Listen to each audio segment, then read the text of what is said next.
Hello friends, welcome to cinema explainer. ഇന്ന് നമ്മൾ നോക്കുന്നത് 2023 പുറത്തിറങ്ങിയ വിന്ധ്യ വിക്ടിം വെർഡിക്ട് V3 എന്ന മൂവിയാണ്. രാത്രി സമയത്ത് ഒരു പെൺകുട്ടിനെ 5 ആൾക്കാരെ കൂടി റേപ്പ് ചെയ്ത് കൊല്ലുവാണ്. ശേഷം പോലീസുകാർ ആ കേസ് അന്വേഷിക്കുന്നു. പ്രതിയെന്ന് സംശയിച്ച് 5 ആൾക്കാരെ പിടികൂടി അവരെ എൻകൗണ്ടർ ചെയ്യുന്നു. എന്നാൽ അതിനുശേഷമാണ് പോലീസുകാർക്ക് മനസ്സിലാവുന്നത് എൻകൗണ്ടറിലൂടെ ഇല്ലാതാക്കിയത് യഥാർത്ഥ പ്രതികളെ അല്ല എന്ന്. ശേഷം സംഭവിക്കുന്ന കാര്യങ്ങളാണ് ഈ ഒരു മൂവിയിൽ വളരെ ത്രില്ലിംഗ് ആയിട്ട് നമ്മളോട് പറഞ്ഞിരിക്കുന്നത്. അപ്പൊ ഈ ഒരു മൂവിയുടെ കഥ പൂർണ്ണമായിട്ടും മനസ്സിലാക്കണമെന്നുണ്ടെങ്കിൽ ഈ വീഡിയോ സ്കിപ്പാക്കാതെ കാണാൻ ശ്രമിക്കുക. സോ നമുക്ക് അധികം സമയം കളയാതെ നേരെ സ്റ്റോറി നോക്കാം. മൂവിയുടെ സ്റ്റാർട്ടിങ്ങില് ഇന്നത്തെ സമൂഹത്തില് സ്ത്രീകൾക്കെതിരെ നടക്കുന്ന ആക്രമണങ്ങളും അവയെ ചെറുക്കാനായിട്ട് ഇന്ത്യയിൽ നിലനിൽക്കുന്ന കുറേയധികം ലോസിനെ പറ്റിയൊക്കെ പറയുന്നു. അങ്ങനെ സ്ത്രീകളുടെ പ്രൊട്ടക്ഷനൊക്കെ വേണ്ടി എന്ത് തന്നെയുണ്ടെന്ന് പറഞ്ഞാലും ദിനംപ്രതി നമ്മുടെ നാട്ടില് ഇതുപോലുള്ള ഒരുപാട് ക്രൈംസ് നടക്കുന്നു. സ്ത്രീകൾ ഒരുപാട് വെല്ലുവിളികൾ നേരിടുന്നു. അങ്ങനെ ഇപ്പൊ അതേപോലെ ഇന്ത്യയിൽ സംഭവിച്ച ചില കാര്യങ്ങളെ പറ്റിയെല്ലാം കാണിച്ചുകൊണ്ടാണ് മൂവി സ്റ്റാർട്ട് ചെയ്യുന്നത്. അടുത്ത സീനില് വേലായുധം എന്ന് പറയുന്ന ഒരു വ്യക്തിനെ കാണിക്കുന്നു. ഇയാൾക്ക് വിന്ധ്യ വിജി ഇങ്ങനെ 2 പെൺമക്കളാണുള്ളത്. അയാളുടെ മൂത്ത മകള് വിന്ധ്യ ഒരുപാട് അറിവെല്ലാം ഉള്ള ലൈഫിൽ സക്സസ്ഫുൾ ആയിട്ടുള്ള ഒരു വുമണായി മാറി തന്റെ ഫാമിലിനെ നന്നായിട്ട് നോക്കണം എന്ന് ആഗ്രഹിക്കുന്ന ഒരു മിടുക്കി പെൺകുട്ടിയായിരുന്നു. അങ്ങനെ ആ പെണ്ണൊരു ദിവസം എവിടെയോ പോയിട്ട് വീട്ടിലേക്ക് തിരിച്ചു വന്നുകൊണ്ടിരിക്കുകയാണ് അവളുടെ സ്കൂട്ടിയിൽ. എന്നാൽ തിരിച്ചു വരുന്ന വഴിക്ക് അവളുടെ സ്കൂട്ടി ആണെങ്കിൽ വഴിയിൽ വെച്ച് കേടാവുന്നു. അങ്ങനെ ആ സീക്വൻസ് കാണിച്ചുകൊണ്ട് അടുത്ത സീനിൽ ഒരു പോലീസ് സ്റ്റേഷൻ കാണിക്കുവാണ്. ഇപ്പൊ വിന്ധ്യന്റെ അച്ഛൻ വന്ന് പോലീസ് സ്റ്റേഷനിൽ ഇരുന്ന് കരയുന്നു, തന്റെ മകൾ മിസ്സിംഗ് ആണെന്നും പറഞ്ഞുകൊണ്ട്. അങ്ങനെ ആ സീനോടെ കട്ടായിട്ട് പോലീസ് സ്റ്റേഷന് മുന്നിൽ തടിച്ചു കൂടിയിരിക്കുന്ന കുറെ അധികം ജനങ്ങളെ കാണിക്കുന്നു. സംഭവം എന്താന്ന് നോക്കിയിട്ടുണ്ടെങ്കിൽ വിന്ധ്യ എന്ന് പറയുന്ന പെൺകുട്ടിയിലെ അവളെ സ്കൂട്ടിയിൽ വീട്ടിലേക്ക് തിരിച്ചു വരുന്ന സമയത്ത് വഴിയിൽ വെച്ച് അവളുടെ സ്കൂട്ടി കേടായി എന്ന് പറയുന്നുണ്ടായിരുന്നല്ലോ.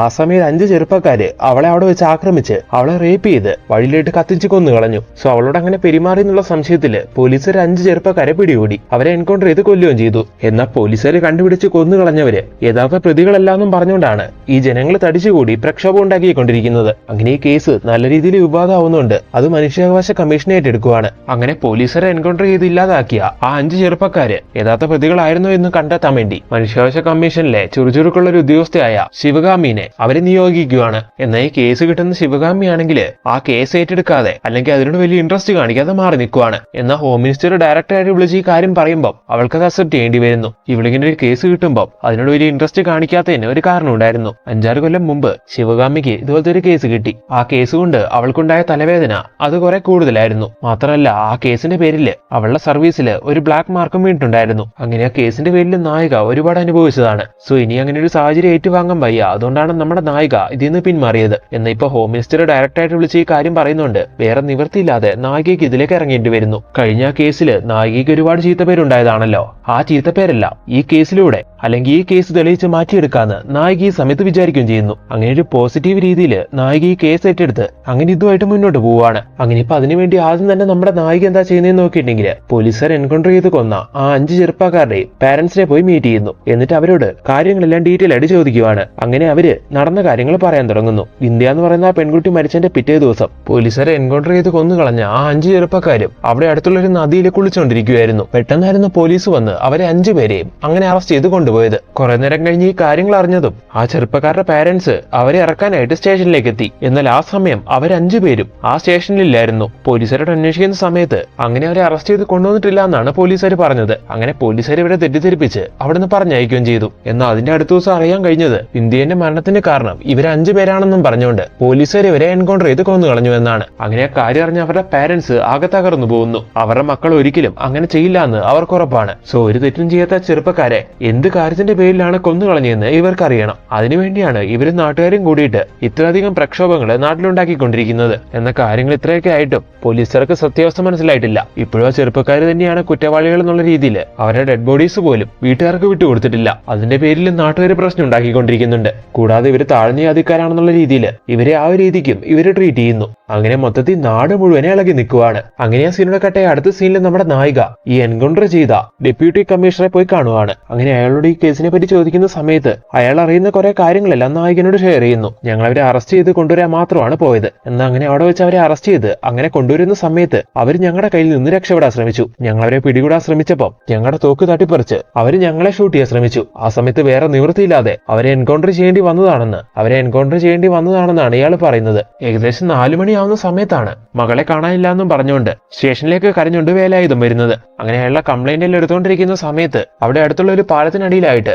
കത്തിക്കരിഞ്ഞ അവസ്ഥയിൽ ഒരു ബോഡി കിട്ടിയെന്ന് ഇൻഫർമേഷൻ കിട്ടുന്നു. ഇത് കേട്ടതും പോലീസുകാർക്ക് അത് ഈ വേലായുധത്തിന്റെ കാണാതായ മകളായിരിക്കും എന്ന് ഡൗട്ട് തോന്നുന്നു. അങ്ങനെ അയാളെ കൂട്ടിക്കൊണ്ട് ആ ബോഡി ഐഡന്റിഫൈ ചെയ്യാന്ന് വിചാരിച്ച് പോലീസുകാർ അങ്ങോട്ട് എത്തുവാണ്. അങ്ങനെ അവിടെ എത്തി അയാളെ കൊണ്ട് ചെക്ക് ചെയ്യിപ്പിക്കുന്ന സമയത്ത് അയാൾക്ക് ബോഡി ഐഡന്റിഫൈ ചെയ്യാൻ കഴിയുന്നില്ല, കാരണം അതാകെ കത്തിക്കരിഞ്ഞ അവസ്ഥയിലായിരുന്നു. എന്നാൽ ഡെഡ് ബോഡിക്ക് അരികിലായിട്ടൊരു വാച്ച് ഉണ്ടായിരുന്നു, അത് കാണാതായ വേലായുധത്തിന്റെ മകളുടേതായിരുന്നു. അങ്ങനെ അത് കണ്ടതും അയാൾ ഉറപ്പിക്കുന്നു അത് അയാളുടെ മകള് തന്നെയാണെന്ന്. അങ്ങനെ ബോഡി തിരിച്ചറിഞ്ഞ സ്ഥിതിക്ക് പോലീസുകാർക്ക് അന്വേഷിക്കണമല്ലോ. അങ്ങനെ പോലീസുകാര് ഈ ക്രൈം ചെയ്ത ആരാണെന്ന് അറിയാൻ വേണ്ടി അതിനുവേണ്ട അന്വേഷണം എല്ലാം തുടങ്ങുന്നു. ആ പരിസരത്തുള്ള CCTV ക്യാമറാസും ആ പെൺകുട്ടിയുടെ ഫോൺ ട്രാക്കിങ്ങും അങ്ങനെ എല്ലാം കൂടിയായി പോലീസുകാർ തകൃതിയായിട്ട് ഈ കേസ് അന്വേഷിക്കാൻ തുടങ്ങുന്നു. ഇതേ സമയം തന്നെ ഇതൊരു സെൻസിറ്റീവ് കേസായി മാറുന്നുണ്ട് അവിടുത്തെ ഉയർന്ന രാഷ്ട്രീയക്കാരുടെ ഭാഗത്ത് നിന്ന് പോലീസുകാർക്ക് നല്ല പ്രഷർ വരാൻ തുടങ്ങുന്നു. അങ്ങനെ ഈ കേസ് എത്രയും വേഗം തെളിയിച്ച് ഇത് ക്ലോസ് ചെയ്യണം എന്നുള്ള ഒരു അവസ്ഥയിലേക്ക് പോലീസുകാർ എത്തുവാണ്. അങ്ങനെ സംഭവം നടന്ന അവിടുത്തെ ഒരു CCTV ചെക്ക് ചെയ്യുന്ന സമയത്ത് സംശയാസ്പദമായ രീതിയിൽ ശിവ എന്ന് പറയുന്ന ഒരു വ്യക്തി അവിടെ കൂടി പാസ് ചെയ്തു പോകുന്നത് പോലീസുകാർ കണ്ടെത്തുന്നു. അങ്ങനെ അവനെ പിടികൂടി അങ്ങനെയാണ് അവന്റെ ഫ്രണ്ട്സിലേക്ക് പോലീസുകാർ എത്തുന്നത്.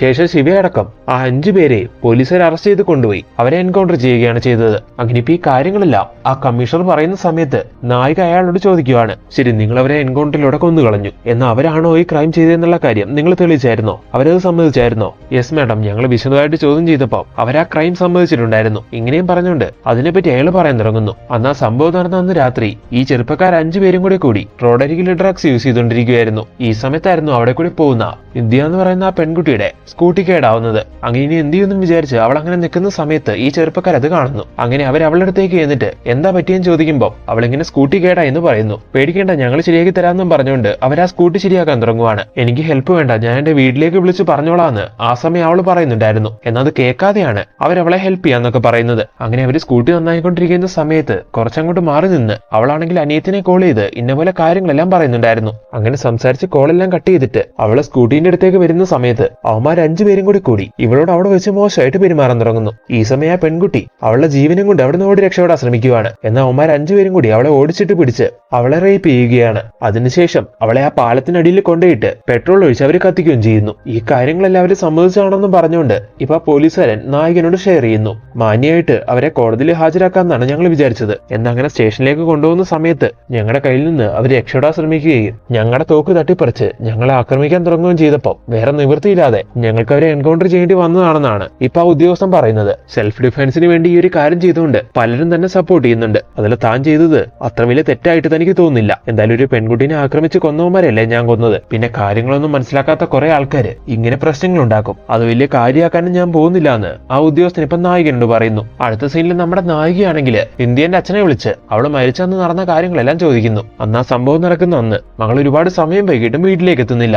അപ്പൊ ഞാൻ എന്റെ ചെറിയ മോളോട് ചേച്ചീനെ ഒന്ന് വിളിച്ചു നോക്കാൻ പറഞ്ഞു. അങ്ങനെ എന്റെ മോള് അവളെ വിളിച്ചു നോക്കി. ആ സമയത്ത് വിന്ധ്യ പറഞ്ഞത് അവളുടെ സ്കൂട്ടി വഴിയിൽ വെച്ച് കേടായി. വഴിയിൽ കണ്ട കുറച്ച് ചെറുപ്പക്കാര് അവളുടെ സ്കൂട്ടി ശരിയാക്കിക്കൊണ്ടിരിക്കുകയാണ്. ശരിയായ ഉടനെ തന്നെ വീട്ടിലേക്ക് എത്തുന്നതാണ്. എന്നാൽ ഇത് കേട്ടതും വിന്ധ്യേനെ അനിയത്തി ചേച്ചി അവിടെ സേഫ് ആണോ? സ്കൂട്ടി ശരിയാക്കുന്ന ആൾക്കാരെ വിശ്വസിക്കാൻ പറ്റുമോ എന്നൊക്കെ ചോദിക്കുന്നു. ഇത് കേൾക്കുന്ന വിന്ധ്യ അവരുടെ നോട്ടവും പെരുമാറ്റമൊന്നും കണ്ടിട്ട് എനിക്കത്ര പന്തിയായിട്ട് തോന്നുന്നില്ല. എന്തായാലും നിങ്ങൾ പേടിക്കേണ്ട, ഈ സ്കൂട്ടി ഇപ്പൊ ശരിയായ ഞാൻ ഉടനെ തന്നെ വീട്ടിലേക്ക് എത്തിയേക്കാന്നും പറഞ്ഞാണ് കോൾ കട്ട് ചെയ്തത്. എന്നാൽ അതെല്ലാം കഴിഞ്ഞ് കുറെ നേരം കഴിഞ്ഞിട്ടും അവള് വീട്ടിലേക്ക് എത്തുന്നില്ല. അങ്ങനെയാണ് എന്തോ പന്തികേട് തോന്നി അവളുടെ അച്ഛൻ അവളെ അന്വേഷിച്ചിറങ്ങിയത്. കാണാതായപ്പം അയാൾ നേരെ പോലീസ് സ്റ്റേഷനിൽ വന്ന് കംപ്ലൈന്റും കൊടുത്തു. അങ്ങനെ ഇരിക്കുന്ന സമയത്താണ് അവിടെയുള്ള പാലത്തിനടിയിൽ നിന്ന് കത്തിക്കരിഞ്ഞ അവസ്ഥയിൽ ഒരു ബോഡി കിട്ടിയെന്നും പറഞ്ഞ് പോലീസുകാർക്ക് വിവരം വരുന്നത്. പോയി നോക്കുന്ന സമയത്ത് ആ ബോഡിക്കരികിൽ നിന്നായിട്ട് വിന്ധ്യേന്റെ വാച്ച് കിട്ടുന്നു. അങ്ങനെ വേലായുധം ഉറപ്പിക്കുന്നു അത് അയാളുടെ മകളാണെന്ന്. അങ്ങനെ ഇപ്പൊ വേലായുധത്തിനെ ചോദ്യം ചെയ്ത് കഴിഞ്ഞതിന് ശേഷം നമ്മുടെ നായികയാണെങ്കിൽ വിന്ധ്യേനെ അവസാനമായിട്ട് വിളിച്ച അവളെ അനിയത്തിയില്ലേ വിജി, അവളെ ചോദ്യം ചെയ്യുവാണ്. കോൾ ചെയ്ത് വെച്ചതിന് ശേഷവും കുറെ നേരം ഞങ്ങൾ വെയിറ്റ് ചെയ്തു ചേച്ചിക്ക് വേണ്ടി. എന്നിട്ട് ചേച്ചി വരാതായപ്പോഴാണ് അച്ഛൻ ചേച്ചിനെ അന്വേഷിച്ചിറങ്ങിയത്. ആ സമയത്ത് ഞാൻ ചേച്ചീനെ വീഡിയോ കോൾ ചെയ്തു. ചേച്ചി അപ്പൊ കോൾ എടുത്തു. എന്നാൽ ചേച്ചി ആ സമയത്ത് ഭയന്ന് ഓടിക്കൊണ്ടിരിക്കുകയായിരുന്നു. കാര്യം ചോദിച്ചപ്പോ എന്നെ സഹായിക്കാൻ വേണ്ടി വന്ന 5 പേര് എന്നെ ആക്രമിക്കാനായിട്ട് എന്റെ പുറകെ വരുന്നുണ്ട്. അവരെ ഞാൻ രക്ഷപ്പെട്ട് ഓടുവാണെന്നാണ് ചേച്ചി പറഞ്ഞത്. അങ്ങനെ ആ കോളിൽ സംസാരിച്ച് ചേച്ചി ഒരു സ്ഥലത്ത് പോയി ഒളിച്ചിരുന്നു. എന്നാൽ ആ സമയം ചേച്ചിയുടെ സൗണ്ട് കേട്ട് അവിടേക്ക് അതിലൊരു വ്യക്തി വന്ന് ചേച്ചിനെ പിടിച്ചോണ്ട് പോകുന്നത് ഞാൻ കണ്ടു. അപ്പോഴേക്ക് ഫോൺ നിലത്ത് വീണ് ഓഫായി പോയി. അങ്ങനെ ഇപ്പൊ വിന്ധ്യേനെ അനിയത്തി ഇത്രയും കാര്യങ്ങളെല്ലാം പറയുന്ന സമയത്ത് അത് ഈ കേസിന് ഒരുപാട് യൂസ്ഫുൾ ആയി മാറുമെന്ന് നായികയ്ക്ക് മനസ്സിലാവുന്നു. അടുത്ത ദിവസം നമ്മുടെ നായിക ആ ക്രൈം നടന്ന ആ സ്പോട്ടിലേക്ക് എത്തി അവിടെ മുഴുവനും അന്വേഷിക്കുവാണ്. അവിടുന്ന് ഏതെങ്കിലും രീതിയിലുള്ള തെളിവുകൾ കിട്ടുമെന്നൊക്കെയാണ് നായിക അന്വേഷിക്കുന്നത്. അങ്ങനെ ആ സീനുടെ കട്ടയെ അടുത്ത സീനില് പോലീസുകാർ സംശയത്തിന്റെ പേരിൽ എൻകൗണ്ടർ ചെയ്ത് കൊന്നുകളഞ്ഞ ആ 5 ചെറുപ്പക്കാരെ പിന്നെയും കാണിക്കുന്നു. പുകവലിയും മദ്യപാനവും അല്ലറ ചില്ലറ ഉടായ്പൊക്കെയുള്ള സാധാരണക്കാരായ ചെറുപ്പക്കാരായിരുന്നു അവര്. എന്നാൽ ഇതുവരെ ഇങ്ങനെയൊരു പെണ്ണ് കേസ് ഒന്നും അവർക്കെതിരെ വന്നിട്ടില്ല. ഈ ഒരു രീതിക്ക് മോശമായിട്ട് ആരും അവരെ പറ്റി സംസാരിച്ചിട്ടുമില്ല. അങ്ങനെ ഇപ്പൊ അവരെ പറ്റി അന്വേഷിക്കുന്ന സമയത്ത് ഈ കാര്യങ്ങളെല്ലാം അറിയുമ്പോൾ അവർക്ക് ഈ കേസിൽ അപ്പൊ പങ്കുണ്ടാവില്ലേന്ന് നായിക ചിന്തിക്കുന്നു. അവര് മോശപ്പെട്ട ക്യാരക്ടേഴ്സ് ആയിരുന്നെങ്കിൽ ഇത്രയും ആൾക്കാര് അവർക്ക് വേണ്ടി പോരാടില്ലായിരുന്നല്ലോ. അങ്ങനെ ആ സീനോടെ കട്ട അടുത്ത സീനില് നമ്മുടെ നായിക വീണ്ടും ആ ചെറുപ്പക്കാരെ എൻകൗണ്ടർ ചെയ്ത ആ പോലീസ് ഉദ്യോഗസ്ഥനെ വിളിച്ചു വരുത്തുവാണ്. ഇന്ത്യന്റെ അനിയത്തിയായ വിജയനെ ചോദ്യം ചെയ്ത സമയത്ത് ലാസ്റ്റ് ആയിട്ട് അവളെ വീഡിയോ കോൾ ചെയ്യുന്ന സമയത്ത് അവളൊരു സ്ഥലത്ത് ഒളിച്ചിരിക്കുമ്പോൾ അവളെ കണ്ടുപിടിക്കുന്ന ചെറുപ്പക്കാരിൽ ഒരാള് സെൽവ അവളെ ഇങ്ങോട്ട് പിടിച്ചോണ്ട് വാടാന്ന് പറയുന്നുണ്ടായിരുന്നു. അപ്പോഴാണ് അവൾ ഒളിച്ചിരിക്കുന്നിടത്ത് വന്ന് അയാൾ അവളെ പിടിച്ചോണ്ട് പോയത്. അങ്ങനെ ഇപ്പൊ ആ കാര്യം ആ ഉദ്യോഗസ്ഥനോട് നമ്മുടെ നായിക ഷെയർ ചെയ്യുന്നു. സെൽവ എന്ന് പറയുന്ന ഒരാള് ആ പെൺകുട്ടിയെ ആക്രമിച്ച ഗ്യാങ്ങിലുണ്ടായിരുന്നു. എന്നാൽ നിങ്ങൾ എൻകൗണ്ടർ ചെയ്ത 5 ചെറുപ്പക്കാരില് അങ്ങനെ ഒരു വ്യക്തിയില്ല. എന്തുകൊണ്ട് നിങ്ങൾ ആ കാര്യം അന്വേഷിച്ചില്ല? എന്തുകൊണ്ട് നിങ്ങൾ അത് ശ്രദ്ധിച്ചില്ല? സോ ഞാൻ പറഞ്ഞു വരുന്നത് അതിനർത്ഥം ആ 5 ചെറുപ്പക്കാരല്ല ക്രൈം ചെയ്തതെന്നല്ലേ? അങ്ങനെ നായിക ഇത് ചോദിക്കുന്ന സമയത്ത് ആ പോലീസുകാരൻ പറയാണ്, അല്ല മേഡം, ആ കൂട്ടത്തിൽ ശിവ എന്ന് പറയുന്ന ഒരു പയ്യനുണ്ട്, അവനാണ് സെൽവ. അയാൾ പറഞ്ഞ കാര്യം കേട്ടത് നായിക, എന്ത് അടിസ്ഥാനത്തിലാണ് നിങ്ങൾ ഇത് പറയുന്നത്? ശിവയാണ് സെൽവ എന്ന് തെളിയിക്കാൻ നിങ്ങളുടെ അടുത്ത് എന്തെങ്കിലും എവിഡൻസ് ഉണ്ടോ? തന്റെ അടുത്തൊന്നും ഉണ്ടാവില്ല. എന്നാൽ ഞാൻ വേണ്ട രീതിയിൽ അന്വേഷിച്ചിട്ടുണ്ട്. താൻ പറഞ്ഞ പോലെ ഒന്നുമല്ല കാര്യങ്ങള്. അങ്ങനെ നായിക പറയുന്ന ഈ കാര്യം കേട്ടതും പോലീസുകാരന്റെ ഉത്തരം മുട്ടുന്നു. അയാളൊന്നും മിണ്ടാതിരിക്കുവാണ്. അപ്പൊ നായിക അയാളോട് ദേഷ്യപ്പെടുന്നു. ഇങ്ങനെയൊന്നും മിണ്ടായിരുന്നാൽ ശരിയാവില്ല. കാര്യങ്ങൾ പോലെ എന്നോട് പറയണം. ഈ സമയത്ത് വേറെ നിവൃത്തിയില്ലാതെ മേഡം ഒരു തെറ്റുപറ്റി. ഞങ്ങൾ എൻകൗണ്ടറിലൂടെ കൊന്നുകളഞ്ഞ 5 ചെറുപ്പക്കാര് യഥാർത്ഥ കുറ്റവാളികളല്ല എന്ന് സമ്മതിക്കുന്നു. ശരിക്കും എന്താ സംഭവിച്ചെന്ന് നോക്കിയിട്ടുണ്ടെങ്കിൽ യഥാർത്ഥ കുറ്റവാളികളെ കണ്ടുപിടിക്കാനുള്ള ടൈം പോലീസുകാർക്ക് കിട്ടിയിട്ടുണ്ടായിരുന്നില്ല. അവർക്ക് മുകളിൽ നിന്ന് ഭയങ്കര പ്രഷർ ആണെന്ന് പറയുന്നുണ്ടായിരുന്നല്ലോ. അങ്ങനെ ഇരിക്കുന്ന സമയത്താണ് ആ സംഭവം നടന്ന സ്ഥലത്ത് നിന്ന് ശിവ എന്ന് പറയുന്ന വ്യക്തിന്റെ ഒരു CCTV ഫുട്ടേജ് കിട്ടുന്നത്. ശരിക്കും അയാൾ തെറ്റൊന്നും ചെയ്തിട്ടില്ലായിരുന്നു. ആ സമയത്ത് അയാൾ അവിടെ കൂടി ഒന്ന് പാസ് ചെയ്തു പോയി, അത്ര മാത്രം ഉണ്ടായിരുന്നുള്ളൂ. അങ്ങനെ അതിന്റെ പേരിൽ അയാളെ പിടികൂടി. ആ ക്രൈം ചെയ്ത 5 പേരായോണ്ട് അവന്റെ ബെസ്റ്റ് ഫ്രണ്ട്സ് ആയ 4 പേരെയും കൂടി പോലീസുകാർ അറസ്റ്റ് ചെയ്യുന്നു. ശേഷം വേറെ നിവൃത്തിയില്ലാതെ കേസുകളെല്ലാം അവരുടെ തലയെ കെട്ടിവെക്കുന്ന രീതിയിൽ അവരെ കോടതിയിലേക്ക് ഹാജരാക്കാൻ വേണ്ടി കൊണ്ടുപോകുന്നു. ആ സമയത്തെല്ലാം അവർ ഒരുപാട് പറയുന്നുണ്ട് ആ ക്രൈം ചെയ്തത് അവരല്ല എന്ന്. എന്നാൽ പോലീസുകാർക്ക് വേറെ നിവൃത്തിയില്ലല്ലോ. അങ്ങനെ പോലീസുകാര് ഈ കേസിനൊരു അറുതി വരുത്താൻ വേണ്ടി അവര് 5 പേരെ എൻകൗണ്ടറിൽ തീർക്കുവാണ്. അങ്ങനെ അതാണ് സംഭവിച്ചത്. അതല്ലാതെ 5 ചെറുപ്പക്കാർക്കും ആ ക്രൈമുമായിട്ടൊരു ബന്ധമില്ലായിരുന്നു. അവര് നിരപരാധികളായിരുന്നു. അങ്ങനെ ഈ സത്യാവസ്ഥയിൽ അറിയുന്ന നമ്മുടെ നായിക ഈ കാര്യങ്ങളെല്ലാം വെച്ച് റിപ്പോർട്ട് തയ്യാറാക്കുന്നു. അത് പുറം ലോകത്തെ അറിയിക്കുന്നു. അതുപോലെ ഈ കേസിൽ ബന്ധപ്പെട്ടിട്ടുള്ള പോലീസുകാരെയും ഈ ക്രൈം അവരെ കൊണ്ട് ചെയ്യിപ്പിച്ച രാഷ്ട്രീയക്കാരെ അടക്കം എല്ലാവരെയും നായിക അറസ്റ്റ് ചെയ്യിപ്പിക്കുന്നു. അങ്ങനെ ഇരിക്കുന്ന സമയത്ത് മൂവിയിൽ വലിയൊരു ട്വിസ്റ്റ് വരുന്നു. ആക്ച്വലി വിന്ധ്യ എന്ന് പറയുന്ന ആ പെണ്ണ് മരിച്ചിട്ടില്ല. അവളിപ്പോഴും അവിടെ അടുത്തുള്ള ഒരു ആശുപത്രിയിൽ ജീവനോടുകൂടി ഇരിപ്പുണ്ട്. എന്നാൽ സംസാരിക്കാൻ കഴിയുന്ന അങ്ങനത്തെ ഒരു അവസ്ഥയിലൊന്നുമല്ല അവള്. ഇപ്പോഴും അവൾക്ക് ബോധം തെളിഞ്ഞിട്ടില്ല. ഇനി അവൾക്ക് ബോധം തെളിഞ്ഞാൽ മാത്രമേ അവൾക്ക് എന്താ സംഭവിച്ചെന്നുള്ള കാര്യങ്ങൾ മനസ്സിലാവുള്ളൂ. അങ്ങനെ ഇപ്പൊ പോലീസുകാര് അവളൊന്ന് ഓക്കെ ആവാൻ വേണ്ടി വെയിറ്റ് ചെയ്യുന്നു. അങ്ങനെ ഏകദേശം ഒരാഴ്ച കഴിഞ്ഞ് അവൾക്ക് ബോധം തെളിയുന്നു. അവൾ സംസാരിക്കാനാവുന്നു. ഈ സമയം നമ്മുടെ നായിക അവിടേക്ക് എത്തി അവളുടെ മൊഴി എടുക്കുന്നു. അങ്ങനെ അവൾ നടന്ന കാര്യങ്ങൾ പറയാൻ തുടങ്ങുന്നു. അന്ന് വിന്ധ്യ വീട്ടിലേക്ക് വന്നുകൊണ്ടിരിക്കുന്ന സമയത്ത് വഴിയിൽ വെച്ച് സ്കൂട്ടി കേടായിരുന്നല്ലോ. ആ സമയത്ത് വഴിയോരത്തായിട്ട് ആ 5 ചെറുപ്പക്കാരും ഡ്രഗ്സ് യൂസ് ചെയ്തുകൊണ്ടിരിക്കുവായിരുന്നു. അങ്ങനെ സ്കൂട്ടി കേടായി ഇവള് ബുദ്ധിമുട്ടുന്നത് ആ 5 ചെറുപ്പക്കാരും കാണുന്നു. അങ്ങനെ അവർ 5 പേരും ഇവളുടെ അടുത്തേക്ക് വരുവാണ്. എന്താ പറ്റിയെന്ന് ചോദിക്കുന്ന സമയത്ത് അവളിങ്ങനെ സ്കൂട്ടി കേടായി എന്ന് പറയുമ്പോൾ കുട്ടി ഇങ്ങ് മാറി നിൽക്കുന്നു, ഞങ്ങൾ ശരിയാക്കി തരാമെന്നും പറഞ്ഞുകൊണ്ട് അവരത് ശരിയാക്കാൻ നോക്കുന്നു. ഈ സമയത്തായിരുന്നു വിന്ധ്യ വീട്ടിലേക്ക് വിളിച്ച് ഈ കാര്യങ്ങളെല്ലാം പറഞ്ഞിട്ടുണ്ടായിരുന്നത്. അതിനുശേഷം അവൾ കോൾ കട്ടാക്കി സ്കൂട്ടിന്റെ അടുത്തേക്ക് ചെല്ലുമ്പോഴേക്കും അവിടെ ഉണ്ടായിരുന്ന അവന്മാർ 5 പേരും കൂടി ഇവളോട് അവിടെ വെച്ച് മോശമായിട്ട് പെരുമാറാൻ തുടങ്ങുന്നു. ഈ സമയം ജീവനും കൊണ്ട് അവൾ അവിടെ നിന്ന് ഓടി രക്ഷപ്പെടുവാണ്. അതിനിടയിലായിരുന്നു അവൾ അനിയത്തി വിജി അവളെ കോൾ ചെയ്തിട്ടുണ്ടായിരുന്നത്. എന്നാൽ അവന്മാർ അവളെ പിന്തുടർന്ന് ഒരു സ്ഥലത്ത് വെച്ച് പിടികൂടി അവിടെ വെച്ച് അവളെ റേപ്പ് ചെയ്യുന്നു. അവന്മാർ 5 പേരും കൂടി ഇത്രയൊക്കെ അവളോട് ചെയ്തുകൊണ്ട് ഇനി അവളെ വെറുതെ വിട്ടാ അവളെ ഈ കാര്യം പുറത്തുപോയി പറഞ്ഞ് വലിയ പ്രശ്നം ഉണ്ടാക്കുമെന്ന് ഇവർക്കറിയായിരുന്നു. അതുകൊണ്ട് തന്നെ അവർ ആവശ്യം കഴിഞ്ഞ് അവളെ അങ്ങ് കൊല്ലാൻ ഒരു പ്ലാൻ ചെയ്യുന്നു. എന്നാൽ ആ സമയം ആ പെൺകുട്ടി എങ്ങനെയോ അവിടെ ഓടി രക്ഷപ്പെടുവാണ്. അങ്ങനെ അവള് നേരെ എത്തുന്നത് അവിടെ അടുത്തുള്ള ഒരു പാലത്തിന്റെ അടുത്തേക്കായിരുന്നു. അവരെ ആക്രമിച്ച സമയത്ത് അവളുടെ ഡ്രസ്സൊക്കെ കീറി പറഞ്ഞിട്ടുണ്ടായിരുന്നു. അങ്ങനെ ഇപ്പൊ ആ ഡ്രസ്സെല്ലാം ഊരി അവിടെ ഇട്ട് അവൾ അവിടെ താഴെ കിടന്ന മറ്റൊരു ഡ്രസ്സ് എടുത്തിരുന്നു.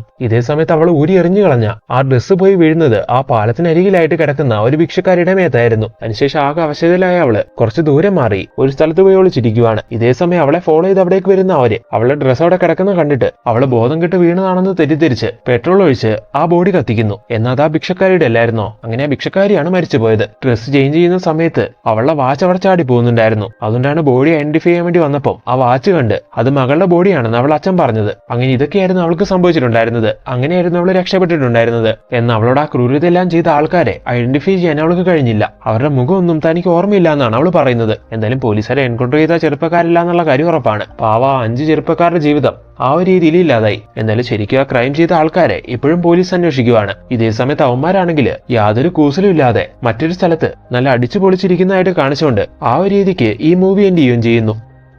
അപ്പൊ ഫ്രണ്ട്സ്, എങ്ങനെയുണ്ടായിരുന്നു ഈ മൂവി? നിങ്ങൾക്ക് എല്ലാവർക്കും ഈ മൂവി ഇഷ്ടമായോ? ക്ലൈമാക്സിൽ ആ കുറ്റക്കാരെ പോലീസ് പിടിക്കുന്നതായിട്ടും കൂടി കാണിക്കുമായിരുന്നെങ്കിൽ ഈ സ്റ്റോറിക്ക് ഒരു പൂർണ്ണത വന്നേനെ. നിങ്ങൾക്കും അങ്ങനെ തോന്നിയിട്ടുണ്ടെങ്കിൽ തീർച്ചയായിട്ടും കമന്റ് ബോക്സിലൂടെ ഞങ്ങളെ അറിയിക്കണം. അതുപോലെ ഇനി ഇതുപോലുള്ള പുതിയ പുതിയ മൂവീസ് കിട്ടാൻ ഞങ്ങളുടെ ചാനൽ സബ്സ്ക്രൈബ് ചെയ്ത് ഞങ്ങളുടെ ഫാമിലിയിലേക്ക് കൂടാൻ ശ്രമിക്കുക. അപ്പൊ അടുത്ത വീഡിയോയിൽ കാണാം. Thank you so much for watching this video.